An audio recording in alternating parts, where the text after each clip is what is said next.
Tak ada kita yang diciptakan seperti Nabi Adam dan Hawa. Semua kita punya dua. Yang oleh Allah dikatakan dua makhluk ini ridho Allah fi ridhal walidain wa sutullah fi sutul walidain.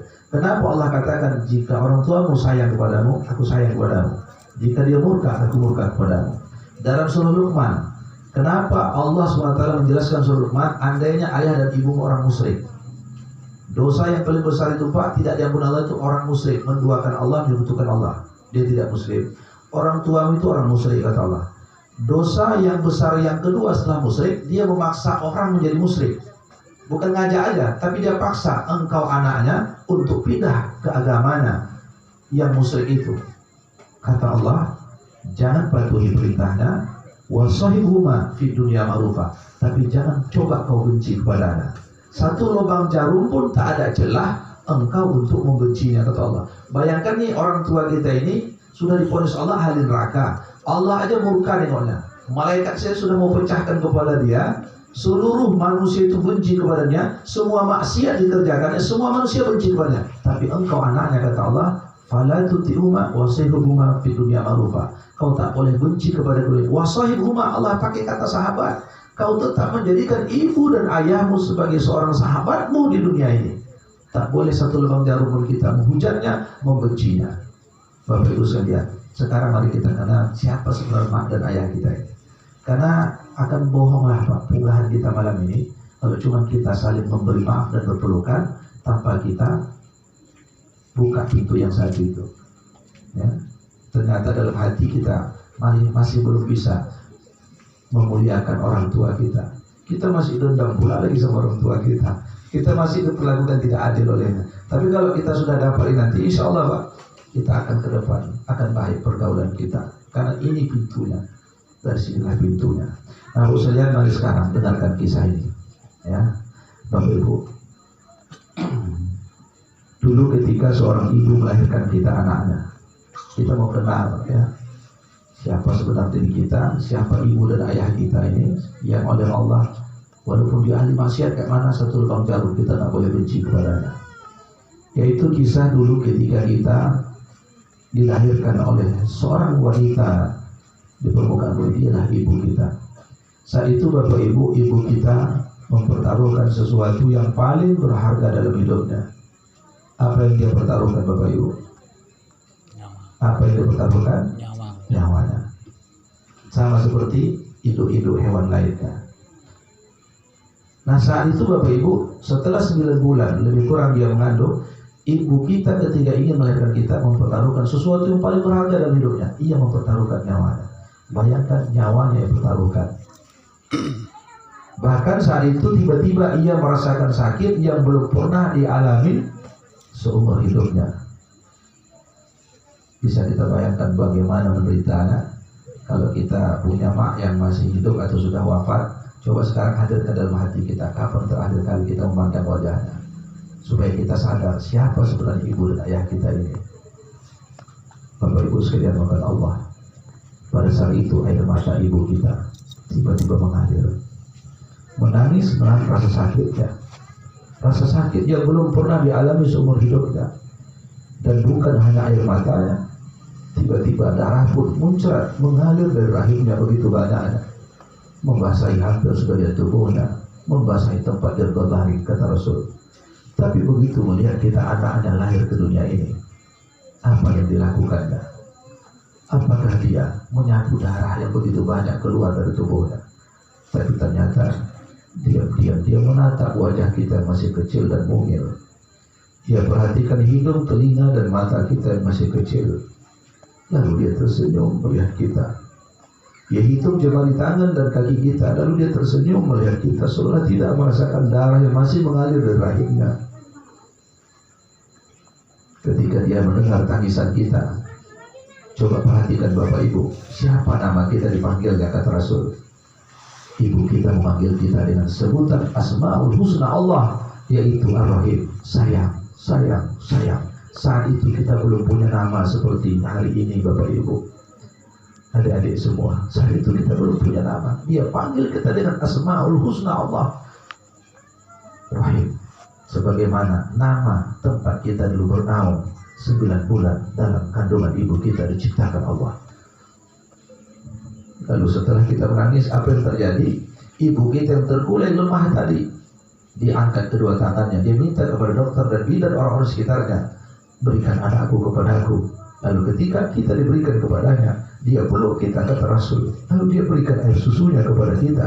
Dari atas air susunya kita minum, dari bawah rahimnya darah terus mengalir. Itu saja, kata Rasul, dunia dan kemewahannya tidak akan mampu menebus kasih sayangnya. Tapi setelah tumbuh kita besar, dewasa, kita kadang lebih sayang kepada orang lain ketimbang kepadanya. Yang kedua, setelah ibu kita, siapa yang paling sayang kepada kita? Ayah kita, Bapak Ibu. Aku ciptakan, kata Allah, engkau dari air kula tulang sumbi ayahmu. Meskipun ayahmu tak pernah melihatmu, meninggalkan ibumu saat ibumu mengandungmu, tak pernah menafkahimu, sekali ayahmu, tetap ayahmu selama-lamanya, kata Allah. Apa yang dilakukan ayah kita? Dia berlari meninggalkan pekerjaannya, menghampiri kita. Dia beritahu kepada tangga, teman, dan sahabatnya kalau kita anaknya telah lahir. Semenjak itu hidup ayah kita berubah. Banyak kita ini orang tua, Bapak Ibu, setelah punya anak baru kita tahu begitulah ibu dan ayah kita dulu. Betapa banyak ibu dan ayah kita dulu menahan rasa lapar dalam perutnya demi kita anaknya dapat makan. Dia tengok kita makan, padahal dia lapar. Ketika makanan itu habis, dia katakan dia tidak lapar. Ibu sudah kenyang, ayah pun masih kenyang. Makanan, pada diam-diam dia menahan rasa lapar itu dalam perutnya. Banyak kita ini Pak berutang. Orang tua itu berutang, malu kalau untuk pribadi dia, tapi ketika sudah punya anak, dia menahan rasa malunya, menghilangkan rasa malu demi untuk anaknya. Pada saat takbir berkumandang, ketika hari raya tiba, banyak orang tua dia beli baju anaknya, beli mainan anaknya, dia tak ganti baju. Saya ditanya, baju ayah masih bagus, masih, padahal dia tidak punya uang. Dia berbohong hanya demi melihat kita bahagia. Saat kita sakit dalam perawatannya, ibu tidak tidur, ayah pun rasa lelah, tapi yang terbayang dalam benaknya adalah anakku, putra putriku. Bapak Ibu sekarang coba kita lihat baik-baik kalau masih hidup. Tengok mukanya itu baik-baik, perhatikan. Ya. Jangan tengok maksiatnya, jangan tengok dosanya, jangan tengok. Coba perhatikan lihat baik-baik. Dalam satu riwayat, bukankah ayah dan ibu kita itu rambutnya sudah mulai berubah putih warnanya? Bukankah pada hari tuanya kita lihat kulitnya sudah mulai keriput? Bukankah tulangnya sudah mulai melemah? Penyakit makin banyak hingga di tubuh itu, kata Rasul, karena memikirkan dan membesarkan kita anak-anaknya.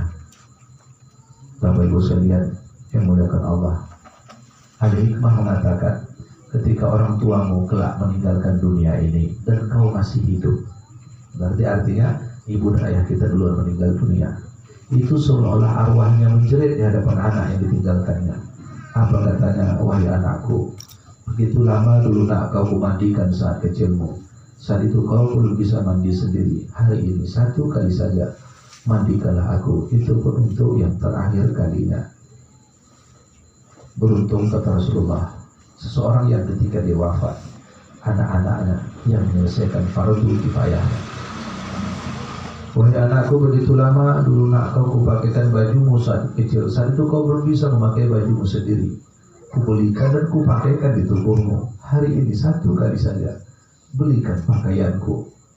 Pakaikan ke tubuhku satu kali saja. Itu pun untuk yang terakhir kalinya. Setelah aku tak akan meminta materi apa lagi kepadamu. Rasul, Bapak Ibu, pernah didatangi laki-laki, ya Rasulullah, ibuku mati, ibuku meninggal. Aku ingin memberi dia hadiah kain kafan, tapi aku tak punya, Rasul. Kalau aku berutang untuk membeli kain kafannya, boleh, Rasul? Kata Rasul, boleh, lakukanlah demi ibumu. Lalu kemudian laki-laki tadi senang gembira mencari hutangan untuk ibunya. Rasul mengumpulkan sahabat dan berkata, siapa, kata Rasulullah, seorang anak yang tidak punya kemampuan untuk membeli kain kafan orang tuanya, lalu dia berhutang untuk membeli kain kafan orang tuanya, dan sampai mati dia tidak mampu membayar hutangnya, akulah Rasulullah yang akan menebus hutangnya, kata Rasulullah. Bapak Ibu sekalian, maka Allah SWT, bukankah sudah banyak sekarang orang ketika ibu dan ayahnya meninggal, dia buat proposal untuk minta kain kafan ibu dan ayahnya sama pabrik, perusahaan, bos, majikan, dan lain sebagainya. Hadirnya malam ini, Bapak Ibu sekalian, maka Allah adalah untuk membuka hati kita agar kita kenal siapa diri kita, agar kita kenal siapa yang menciptakan kita. Bapak Ibu sekalian, Allah itu menjerit, wahai anakku, begitu lama dulu ku gendong saat berjalan, saat itu kau belum bisa berjalan sendiri. Hari ini pikulkan jenazahku, antar aku ke kuburan. Begitu lama dulu aku gendong kau, lalu ku masukkan kau ke kamar tidurmu, ku gelar tikar tidurmu, ku hidupkan lampu kamarmu. Saat itu kau belum bisa menggelar tikar tidurmu sendiri. Hari ini galikan lubang kuburanku, buat pembaringanku yang terakhir kalinya. Baringkan jasadku di liang lahatku, buat aku berbaring yang terakhir kalinya. Setelah ini kau tak akan pernah lagi melihatku untuk selama-lamanya di dunia ini. Bapak Ibu sekalian kepada Allah, bayangkan seandainya orang tua kita masih hidup malam ini, dimanapun berada, tiba-tiba pulang